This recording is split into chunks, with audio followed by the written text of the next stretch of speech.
Bem-vindo aqui. Hoje seguimos com os nossos vídeos sobre análise de papéis, fazendo uma análise sobre os resultados do terceiro trimestre do Banco do Estado do Rio Grande do Sul, que anunciou 47,9% a mais no lucro líquido. Seria essa uma boa hora de investir no Banco do Estado do Rio Grande do Sul? Mas antes de respondermos a essa questão, eu peço para você que é novo no canal, você que já circulou pelo canal, que considere a sua inscrição. Ao final do vídeo, deixe seu like. Se entender do contrário, deixe seu dislike, faça o seu comentário e aperte o sininho para receber novos vídeos tão logo eu os tenha postado no canal. Então vamos dar uma olhada aqui no que o Banco do Estado do Rio Grande do Sul nos apresenta para o terceiro trimestre. Vamos dar uma descida a mais aqui, justamente na parte que é o que importa aqui na apresentação do banco, que é a sua expansão da carteira de crédito. Aqui a gente precisa entender o seguinte: nesse primeiro quadrado aqui, eu vou marcar em vermelho, você está vendo que os resultados estão em bilhões, e eles fazem um comparativo dessas carteiras aqui com setembro de 2021, que é o fechamento do terceiro trimestre, e junho de 2021, que é o fechamento do segundo trimestre. Então, nós olhamos aqui da direita para a esquerda. Se você fizer esta parte aqui, deixa eu marcar em uma cor diferente, está em verde aqui. Nesta parte, a gente faz os comparativos período a período em percentual. Aqui está em bilhões, quanto variou, e aqui está em percentual. Então, você pode verificar, por exemplo, que o crédito comercial como um todo, ele variou de 28,1 para 29 bilhões. Então, bilhões é porque está aqui marcado em cima. Isso no comparativo trimestre a trimestre, de segundo trimestre com o terceiro trimestre, teve essa variação aqui de 3,2%. Se nós formos verificar esta variação ao longo dos primeiros 9 meses, variação de 5,1%. Aqui vale lembrar que nós temos uma Selic, taxa Selic de 7,75%, nós temos uma inflação de 10%, então você pode pegar esses parâmetros para colocar em comparação com os resultados do banco. Então, tem que ter esses benchmarks, né? Senão só o crescimento em si pode não significar muita coisa. E o quanto variou aqui em pessoa jurídica, a gente pode ver que o banco ele é mais forte aqui na pessoa física do que, por exemplo, na pessoa jurídica. Sendo que o crescimento aqui na pessoa jurídica, no comparativo trimestre terceiro com segundo, em 1,4%, e no comparativo nos primeiros 9 meses em 3,7%. Esses valores aqui, lembrando, eles estão em bilhões, então passou de 21,9 para 22,2. E o crédito comercial pessoa jurídica de 6,2 para 6,8. Na verdade, se a gente for olhar na concepção fria, são crescimentos módicos. Já o crédito rural, por outro lado, passou de 3,4 bilhões para 4,4 bilhões. Então, com um crescimento no trimestre, terceiro trimestre em relação ao segundo trimestre, de 31,3%, e no comparativo anual dos primeiros 9 meses do ano, de 38,8%. Aqui sim um crescimento bastante representativo. Embora a maior força do banco está no crédito comercial, como a gente pode ver aqui, no comparativo com o crédito rural está bem distanciado. Então a força do banco está no crédito comercial. Também puxando bastante o crédito imobiliário, que está mais ou menos na mesma faixa do crédito rural, só que daí vocês podem verificar que ele teve redução tanto no comparativo trimestre a trimestre, quanto nos primeiros 9 meses do ano. Já a carteira de crédito, em dezembro de 2020, e aqui também está em bilhões, totalizava 37,6 bilhões. Como nós podemos verificar, ela veio decaindo, mas ela teve uma subida substancial no terceiro trimestre de 2021, superando inclusive o quarto trimestre de 2020. Então aqui um crescimento, pelo menos, que pode trazer um alento para o investidor, mostrando aqui que neste quesito, aparentemente, o banco está andando de lado. Eu dei uma reduzida aqui na imagem para que a minha figura aqui não atrapalhe os dados aqui a serem mostrados, mas é que eu estou me referindo a esse lado direito aqui mais escuro. Você pode verificar que o banco ele mostra aqui um crescimento do segundo trimestre. Depois eu vou aumentar a imagem. É só para a gente ter uma referência aqui. Ele diz o seguinte, ó, concessão de crédito. E aqui a concessão de crédito geral de 26,7% o crescimento, se nós compararmos o segundo trimestre de 2021 com o terceiro trimestre de 2021. Mas, se nós olharmos esse resultado que está aqui no centro das barras, aqui, você pode ver 12,6 bilhões, porque é em bilhões que está sendo mostrado esse resultado. Se nós compararmos em relação ao terceiro trimestre de 2020, no crédito como um todo, ele passou de 13 para 12,6 bilhões, tendo, portanto, uma redução no comparativo trimestre a trimestre. Terceiro trimestre de 2021 com o terceiro trimestre de 2020. Eu vou ampliar a imagem agora para a gente analisar mais os resultados apresentados. Os comparativos que você vê aqui embaixo do banco, todos eles são comparativos frente ao segundo trimestre de 2021. Então, é o terceiro trimestre comparado com o segundo trimestre. Então, observe, todos eles são, tanto para o crédito consignado, capital de giro e o rural. Então, aqui o banco só está dizendo que, em relação ao trimestre passado, ele teve esses crescimentos aqui de 26, quase 27% no crédito consignado, 45% de capital de giro, o aumento, e no crédito rural o aumento de 154%. Mas se você vê todos os resultados que são apresentados pelo banco, eles praticamente dão a sinalização aqui de um andar lateral.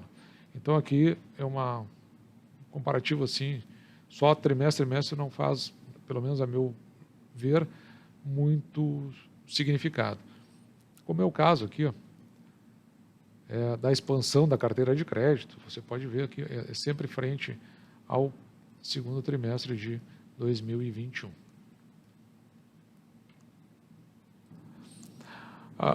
O próximo passo que o banco deu atenção nessa apresentação foi justamente nos indicadores de qualidade do crédito. Então, ele começa aqui pelo índice de inadimplência.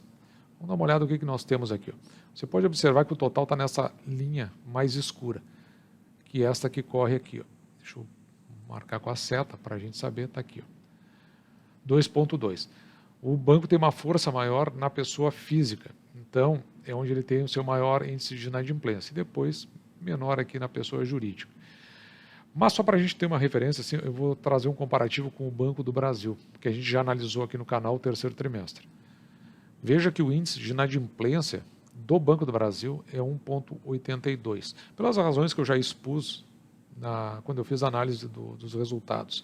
E também o índice de cobertura aqui do Banco do Brasil, ele é 323, que é esse mais escuro aqui, essa linha mais escura. Já essa linha mais clara, no índice de inadimplência, que é superior a 90 dias, ela é do sistema financeiro como um todo, do sistema financeiro nacional, está em 2,30, então o banco está abaixo. Aqui, quanto menor, melhor, evidentemente, né? Quanto menor o índice de inadimplência, significa o seguinte, a partir de 90 dias, para cada 100 concessões de crédito, se tornam inadimplente 90 dias, 1,82. Vamos ver quanto é que é o Banrisul aqui, quanto é que o Banrisul nos trouxe. O Banrisul é, no total, 2,2. Ele está mais alto que o Banco do Brasil, no entanto, ele está pelo menos melhor que o Sistema Nacional como todo, que está em 2,30. Então, só para a gente comparar aqui, voltando lá, ele é 2,2. O índice de cobertura, e aqui tem que ter uma força maior para fazer a cobertura, o índice de cobertura do Banrisul, 315. E você está vendo marcado aqui. Vamos ver como é que é o índice de cobertura do Banco do Brasil. O índice de cobertura do Banco do Brasil, que está marcado aqui nessa linha mais escura, 323. A média do sistema financeiro nacional, 256. Então, pelo menos o Banrisul está acima do sistema financeiro. Ele está melhor, mas ele é pior, neste caso, do que o Banco do Brasil. Eu, de novo, aqui vou dar uma reduzida na imagem, só para você saber do que nós estamos falando. É a distribuição da carteira por risco. Então, já vou explicar para você do que se trata aqui. Ó. Você pode ver que aqui embaixo você tem um azul mais escuro. Então, o risco, o que tem um risco menor, No caso aqui, se você pegasse setembro de 2020, 88% estaria nesse risco menor, o AAC. E aqui o risco vai crescendo conforme vão mudando as cores, né? Depois é o azul e depois é um cinza. Então, o que o banco está dizendo aqui? Que o segmento com menor risco tem aumentado de setembro de 2020 para setembro de 2021. E tem diminuído aqui, evidentemente, por óbvio, né, a faixa de maior risco, que ela estava ali em torno de 10%, mais aqui 11% em 2020, agora está, pelo que a gente pode verificar aqui, em torno de 9,1%. Caindo bastante o segmento que tem maior risco do banco. É isso que ele está sinalizando quando ele mostra essa distribuição por risco. Você lembra que o Banco do Brasil ele usa um processo de inteligência artificial para fazer a análise de quem está solicitando crédito, para que ele verifique o risco daquela pessoa. Então ele utiliza um instrumento bem mais sofisticado do que os que são apresentados pelo Banco do Estado do Rio Grande do Sul. Conforme a gente tinha visto, né, o crescimento do crédito rural, que é um dos queridinhos hoje do sistema financeiro, a gente viu que, em que pese esse crescimento aqui de 38,8% no comparativo setembro de 2020 com setembro de 2021, a gente vê que o crescimento ele é módico, né? Ele é de 3,2 bilhões, aqui está em bilhões, para 4,4.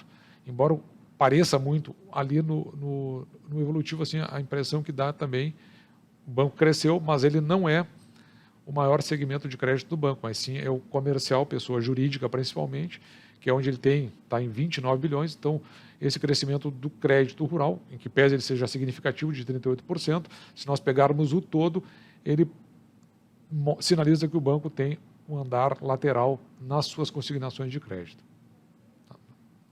Até eu falei consignações de crédito, mas na verdade é nas suas concessões de crédito. Por outro lado, se nós formos verificar, pelo menos no crédito rural, a qualidade do crédito, você pode verificar que o índice de inadimplência aqui, neste caso, para aqueles devedores que não pagaram, na pessoa física, quando tomaram esse crédito rural, acima de 90 dias não quitaram, 0,26%, que está bem melhor do que o total do banco. Para a pessoa jurídica, 0,5%, ou seja, inadimplentes a partir de 90 dias. São índices bons, confortáveis. Como é um banco do Estado do Rio Grande do Sul, existe uma atenção maior para, por exemplo, essa 44ª Expo Inter e o número de negócios de 441 milhões ali, via banco. É uma feira que acontece anual do setor rural. Não sei se chega a ser um indicador significativo para aquele que faz investimento, mas é algo local aqui que você pode ter algum interesse em se aprofundar sobre isso. Não me parece que seja muito significativo, nem sei por que traz assim na apresentação. Deve ser porque é alguma coisa local. O que interessa aqui nessa apresentação está bem nesse cantinho, Plano Safra 2021-2022. E aqui você pode verificar que o disponibilizado para crédito, que é feito através do banco, e o banco estabelece a sua taxa, né, de juros, 5,2. E desse total, lembrando que nós estamos chegando, isso aqui representa o terceiro trimestre de 2021, deste total, via banco, do que é disponibilizado, então aqui tem a disponibilização, 4,4. Então ainda tem 800 milhões que o banco ainda pode disponibilizar durante o quarto trimestre, sendo que eventualmente assim pode ter um alcance até o primeiro mês do exercício seguinte, mas aí é só por uma questão de formalismo. O que importa é que ele ainda tem 800 milhões, ele não teve o completamento do seu total disponibilizado através do banco. Vamos ver como é que é o Banco do Brasil do ponto de vista de disponibilização do Plano Safra. Aqui eu vou pedir também de novo a compreensão para você, justamente porque nessa parte da apresentação do Banco do Brasil é que está a disponibilidade do Banco do Brasil para o Plano Safra. Vou dar uma reduzida aqui só para a gente ter... Lembra que o Banrisul era 5,2 bilhões. O disponibilizado via Banco do Brasil, você pode verificar aqui, ó, Plano Safra 2021-2022. Tá? Eu vou aumentando aqui um pouquinho, ver se a gente consegue captar. Não dá, fica muito pequeno ainda. Vamos ver o que a gente pode fazer para melhorar essa imagem para você. Observe que o Banco do Brasil, no Plano Safra, ele disponibiliza 46 bilhões. Então, quer dizer, esse é mais ou menos o comparativo que a gente pode estabelecer entre um banco e outro. Sendo que, no caso, o banco ainda anuncia, o Banco do Brasil, né, que ele teve um crédito recorde para o exercício de 2021. De qualquer forma, né, é um banco bem menor, o Banco do Estado do Rio Grande do Sul. E ele também, dentro da sua concessão e do que ele toma para fazer o empréstimo, do que ele disponibiliza para fazer o empréstimo, ele até que, pelo menos o Banco do Estado do Rio Grande do Sul, ele andou aqui de uma forma bastante confortável, e ainda restando todo o quarto trimestre para que ele ainda tenha 800 milhões disponíveis para o crédito rural. Agora, ainda para os destaques aqui dos resultados do banco, então o lucro líquido ajustado, e aqui nós estamos falando dos primeiros 9 meses, no comparativo dos 12 meses, então, do final do terceiro trimestre de 2020 para agora, então teve um crescimento aqui no lucro líquido do banco de 47,9%, que é o que está na lâmina do início dessa apresentação, sendo que o lucro líquido do banco até então 732 milhões. Depois nós vamos dar uma aprofundada só para a gente ver o que isso significa. A carteira de crédito, no comparativo dos primeiros 12 meses, aliás, dos primeiros 12 meses, no fechamento do terceiro trimestre do ano passado para cá, um crescimento de 6,7%. Lembrando, taxa Selic 7,75%, inflação batendo, chegando próximo dos 2 dígitos. Crédito consignado, em 12 meses, cresceu 3,9%. Receitas com tarifas de serviço, em 12 meses, cresceu 5,5%. Índice de inadimplência, nós já vimos, 2,2%. Índice de cobertura, 3,15%, também nós já vimos. E o crédito rural, até então, disponibilizado de 4,4%. Um crescimento nos 12 meses de 38,8%. Um banco lateralizado, com exceção desse valor aqui do crescimento do lucro líquido, que nós vamos dar uma olhada agora. Então, vamos dar uma olhada aqui nas informações trimestrais, disponibilizado no RE do banco. Indo aqui para a página 15, desempenho consolidado, lucro líquido. Então, vamos olhar aqui isso aqui com um pouquinho mais de detalhe, para ver se vale a pena investir no banco, né? Porque o que nos interessa, ao fim e ao cabo, é se o banco dá resultado. Então, observe aqui, ó, nesta coluna, o terceiro trimestre, deixa eu aumentar um pouquinho para ficar mais claro aqui para nós, se você me permite, vamos remarcar aqui. Ó, pegando aqui o terceiro trimestre de 2021, você pode olhar que tem 171 milhões e aqui embaixo 156. Só que tem um aqui do lado, ó, de 171,5 milhões, que é o lucro líquido ajustado. Então, o ajustado foi para 171. Se você comparar com o terceiro trimestre de 2020, que está aqui nessa ponta, então nós tivemos aqui um crescimento daqui para cá. No entanto, observe que no comparativo ao trimestre anterior, uma redução, certo? Mas isso aqui não chega a nos impactar, porque o que nos interessa é que nos primeiros 9 meses passou de 9 milhões, aliás, 495 milhões, nos primeiros 9 meses passou de 495 para 732, que é aqui que o banco faz referência ao crescimento aqui de 47,9%, certo? Vamos dar uma olhada nas explicações sobre isso. Se você me permite aqui, eu vou fazer a leitura das explicações do banco. Observe aqui, ó, o lucro líquido dos 9 meses de 2021 alcançou 700 milhões, o que representa 205 milhões, quase 206, a mais, ou seja, 41,5% a mais do que o lucro do mesmo período de 2020. Então, este lucro líquido de 700 milhões, ele foi 41,5% em relação aos primeiros 9 meses do ano passado, representando um aumento de 205 milhões. Só que ele foi impactado por eventos não recorrentes, que foi ajuste da provisão aqui, ó, para contingências fiscais, isso aqui foi imposto, o efeito fiscal associado e a atualização das parcelas a realizar de créditos e débitos tributários diferidos, ou seja, são créditos e débitos que são passados de exercícios anteriores para este. Isso aqui em função desta lei de 2021. Eu não li a lei, tá? Só estou dizendo que esses aqui são os efeitos não recorrentes. O lucro líquido ajustado, então, dos 9 meses, então, tirando esses efeitos não recorrentes, porque isso aqui não vai acontecer, não vai voltar a acontecer, ele foi de 732 milhões. Então, que é 237 milhões a mais, né, no total dos 9 meses deste ano em relação aos 9 meses do exercício passado, que teve esse aumento aqui de 47,9%.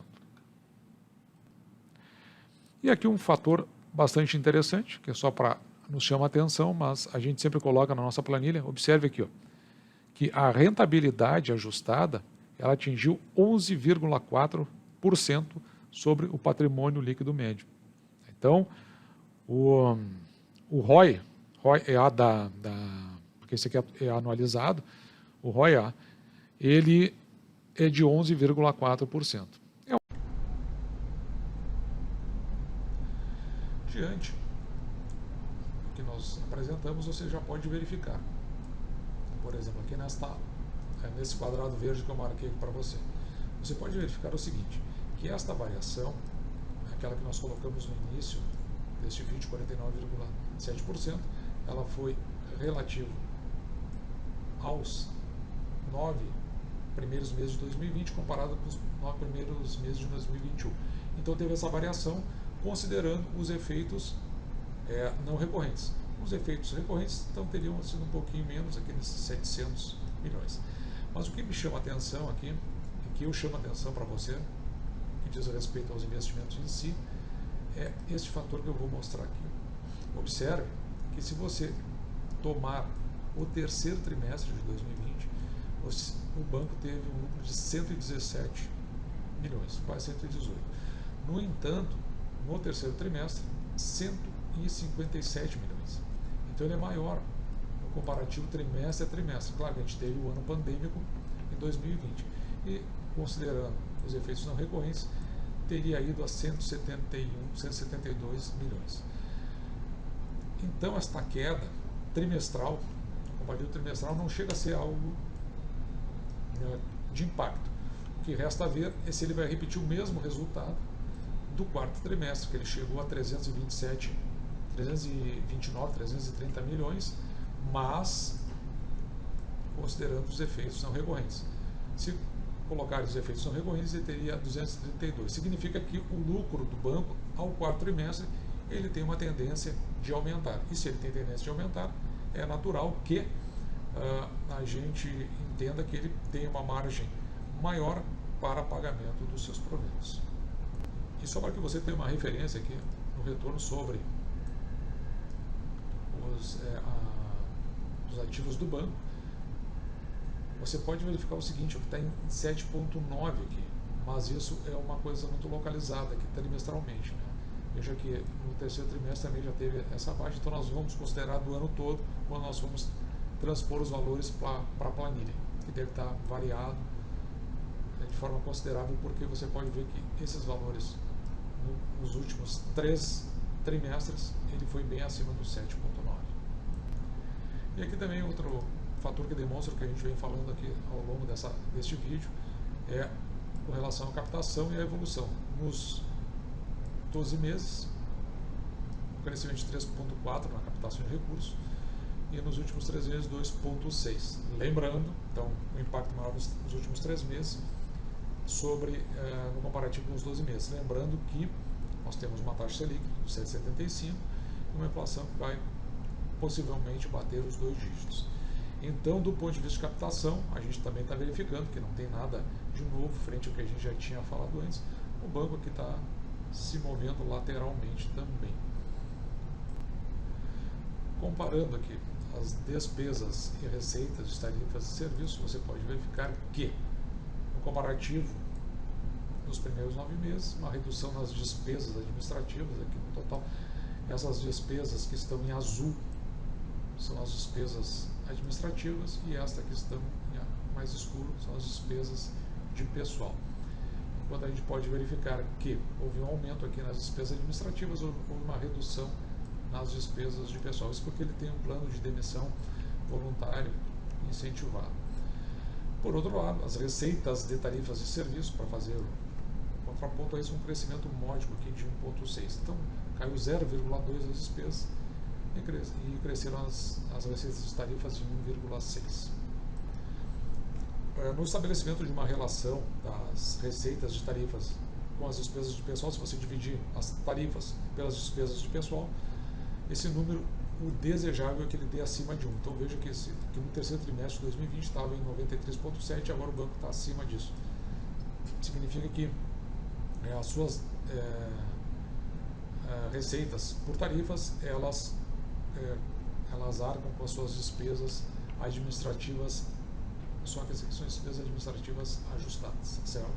É o suficiente só com as receitas de tarifas do banco. Isso é um sinal bastante positivo do banco. O índice de eficiência ajustado dos 12 meses do banco, que é em função de tudo isso aqui, em 54,5. Lembrando que o índice de eficiência recomendado pelo Banco Central ele fica entre 50% e 60%. Mas, como ele é ajustado, então aqui você precisa prestar atenção nessas letras miúdas. As despesas de pessoal, mais outras despesas administrativas, dividido pela margem financeira, mais a renda de prestação de serviços e outras receitas, considerando receitas e despesas realizadas nos últimos 12 meses. Então, o índice de eficiência aí que está dentro do estabelecido pelo Banco Central. Aqui a gente pode verificar a provisão para crédito e a redução das despesas recorrentes de provisão, com redução nos últimos 12 meses de 34%, o que era natural, esperado, por conta que foi aumentada essa provisão em decorrência da pandemia, então gradativamente ela vem sendo reduzida. Se você quiser uma visão um pouco mais completa, você pode verificar aqui como é que estão distribuídas essas despesas. No azul você tem a provisão sobre créditos recuperados de baixas e prejuízos, e aqui embaixo as demais provisões, até mantendo aí à medida que mantido um equilíbrio entre este número aqui de cima, você precisa que reduza o distanciamento desses dois, que eles fiquem mais ou menos equidistantes. Então, o banco está, nesse caso, em uma situação confortável.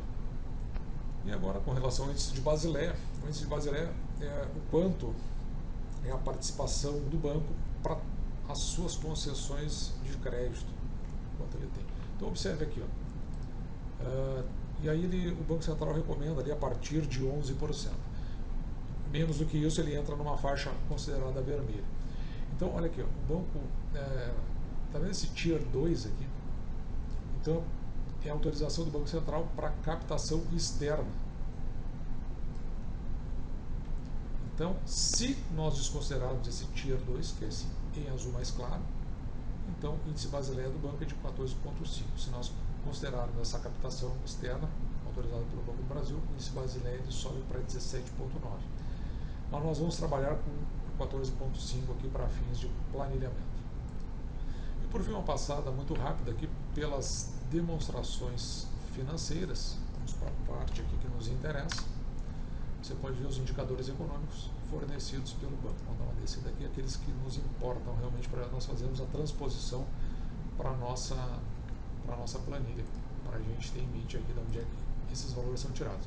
Então você pode ver aqui o retorno sobre os ativos do banco. Então eu estou considerando apenas os 9 primeiros meses do ano. Tá? Aí você pode ver toda a variação ao longo do tempo aqui, para você ter uma maior uma maior opção de leitura dos resultados e evolução do próprio ano. O retorno sobre ativo, conforme nós tínhamos visto, 11,4%. O índice de eficiência do banco, 54,5%. Podemos ver outras coisas aqui, mas o que está nos interessando é o índice de inadimplência aqui dos 90 dias. Nós não vamos transpor, porque a gente sabe que o Banco do Brasil está abaixo disso, 1,8%. E aí a gente pode ver o índice de cobertura também, conforme nós estudamos, em 13,5%. Então é daqui que saem esses índices que são transpostos lá para aquela apresentação. Um banco hoje, com 499 agências, para quem tem fundos de investimentos imobiliários do banco, preste muita atenção nisso, o quanto ele vem reduzindo em agências ao longo desse tempo. Mas é só uma dica. Agora vamos planilhar todos esses valores para nós fazermos um comparativo e ter um benchmark nesse conjunto todo de informações. Então, planilhando os dados, aqui onde eu vou marcar em verde é o Banco do Brasil.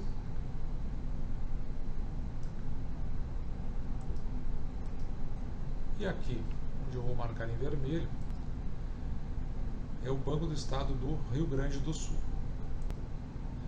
E eu deixei o Banrisul aqui marcado porque a minha imagem aqui está cobrindo o nome do Banrisul, mas são os resultados agora mostrados em novembro.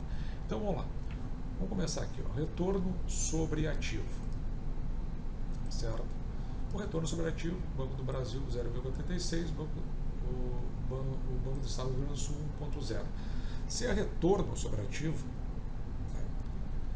quanto maior, melhor aqui nesse caso. Então, neste quesito, o Banco do Brasil, o Banco do Estado do Rio Grande do Sul está melhor. O retorno sobre o patrimônio líquido, que é esse ROE, o Banco do Brasil 11,73 e o Banco do Estado do Rio Grande do Sul, Banrisul, 11,40. Estão muito semelhantes aqui. Uma melhora um pouco significativa para o Banco do Brasil. O índice de eficiência, aí sim, aí nós temos aqui algo a considerar. Deixa eu retirar algumas coisas desnecessárias aqui para a gente ter uma imagem mais clara. O índice de eficiência é quanto menor, melhor. Então, de fato, o Banco do Estado do Rio Grande do Sul nunca foi um banco muito eficiente, não. Por várias razões, porque você pode ver até que ele tem aquele andamento lateral no seu lucro líquido ali. Então, neste quesito, o Banco do Brasil é mais eficiente. O índice de Basileia, 14,5, enquanto o Banco do Brasil, 19,34. E agora aqueles indicadores que nos dão uma melhor noção do comparativo com o preço da ação do banco. Observe que o preço da ação sobre o lucro por ação do Banco do Brasil está em 5,29 e do Banco do Estado do Rio Grande do Sul 4,69. Significa que se você investir no Banco do Estado do Rio Grande do Sul, você vai recuperar esse valor em menos tempo do que no Banco do Brasil. Quando o Banco do Brasil é em torno de 5 anos e quase 6 meses, no Banco do Estado do Rio Grande do Sul é menos de 5 anos. O preço da ação sobre o valor patrimonial da ação nos dá um indicativo de que talvez a ação possa estar barata. Então aqui, quanto menor, melhor. Observe que o Banco do Brasil 0,62 e o Banco do Estado do Rio Grande do Sul 0,50. Então um quesito importante aqui, melhor para o Banco do Brasil. O dividend yield médio dos últimos 6 anos aqui, enquanto o Banco do Brasil foi de 5,18%, o Banco do Estado do Rio Grande do Sul bem mais, 8,61%. Então, é o que se recebe em função do valor investido em proventos, enquanto o Banco do Brasil foi ali 5,18%, a gente busca sempre 6%, o Banco do Brasil ele dá uma maior estabilidade com relação a isso. O payout médio dos dois bancos, de 40%, que é o quanto do lucro líquido nós temos para distribuir. O lucro líquido estimado do Banco do Brasil, a gente mostrou, está entre atualmente 19 e 21. E o lucro líquido do Banco do Estado do Rio Grande do Sul, vamos dar uma olhada. Nós tínhamos aqui no nosso registro, a nossa planilha, um lucro líquido estimado em 1 bilhão e 100 milhões aproximadamente. Esse lucro foi reajustado para 1 bilhão e 33 aproximadamente pela Economática. Então você sabe que aqui a gente pega o lucro líquido, subtrai ou extrai dele 40%, que é o payout, tanto para um quanto para o outro, e vai ter um valor ali que é o quanto se estima que o banco possa distribuir em proventos. Dividimos isso pelo número de ações, então o Banco do Brasil ele tem condições de pagar R$ 2,59, no nosso pior caso, e o Banrisul R$ 1,01 no projetado. Nos últimos anos, nos últimos 3 anos, por isso que tem esse 3 aqui, e no caso do Banrisul nos últimos 4, na média o Banco do Brasil pagou R$ 1,84, por isso que dá esse 5,18 aqui, enquanto que o Banrisul pagou 88 centavos, por isso que dá esse 8,81.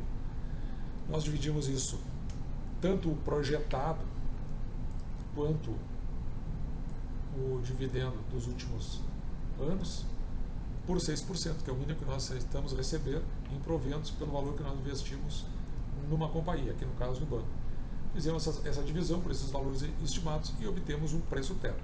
No caso, o projetado do Banco do Brasil, 30,80 e o do Banrisul, 14,65. O projetado, aqui desculpa, o preço teto em função dos últimos dividendos pagos, então o Banco do Brasil 30,80 e o Banrisul 14,65. Em função do projetado, o Banco do Brasil 43,19 e o Banrisul 16,93. Atualmente, o Banco do Brasil está cotado no instante desse vídeo a R$ 30,15 e hoje é 16,11 e o Banrisul a 10,71. Bom, então os dois estão abaixo dos seus preços tetos. Qual melhor? Aqui a gente faz uma consideração. O que a gente faz aqui é tomar uma média. Por exemplo, aqui no caso do Banco do Brasil, se faz uma média dos seus dois preços tetos. Vai ser um valor médio, que dá em torno de 36 e alguma coisa. Eu não vou fazer o cálculo, você pode fazer em casa.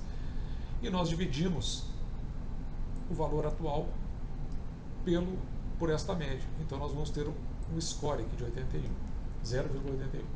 Da mesma forma, pegamos o nosso preço teto da média dos últimos 4 anos do Banco do Estado do Rio Grande do Sul, somamos com o preço teto projetado e tiramos uma média.